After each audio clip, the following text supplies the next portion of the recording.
keep up with your style. I can't keep up. Man who died in plane crash was serial killer who murdered at least 3 South Florida women. He beat their bodies and stuffed them in luggage, tossing them onto the roadside as litter. Another woman who also worked the streets as a prostitute along Biscayne Boulevard was stabbed repeatedly and discarded in the bay. For years this serial killer eluded police in Broward County.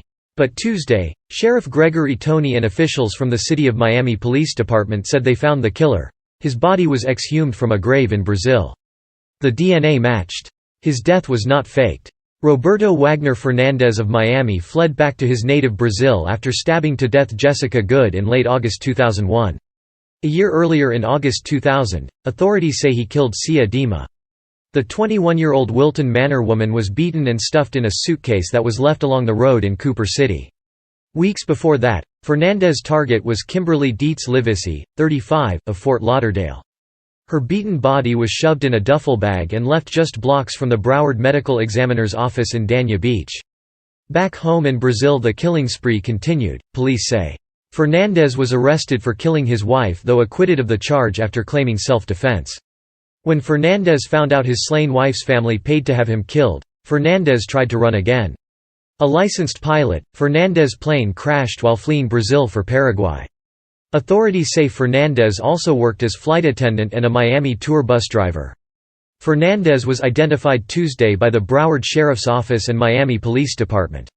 The cold case was solved in part using DNA evidence that allowed the Broward Sheriff's Office and Miami Police to exhume Fernandez's body from its grave in Brazil, a country that doesn't have an extradition agreement with the United States. We were fortunate that both our government here and the partnership we had with Brazil afforded these men and women an opportunity to further investigate and get to a point where they exhumed the body to connect DNA evidence confirming this suspect, Roberto Fernandez, was indeed responsible for the brutal murder of all 3 of these women, Sheriff Toney said. South Florida officials thought Fernandez might have faked his death to avoid prosecution for the killings in South Florida as well as to outsmart the hired assassins who were hunting him. The Broward victims suffered from substance abuse and sometimes resorted to prostitution, and that could be how they met Fernandez, officials said.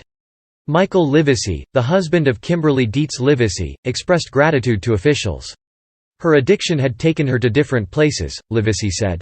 He said the Cooper City police informed him of his wife's death.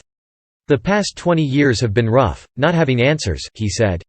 Addiction, he said, is something he too knows. It's part of a disease we both shared. Livesey thanked officials for not giving up in their search for the serial killer. There are possibly more victims, law enforcement announced.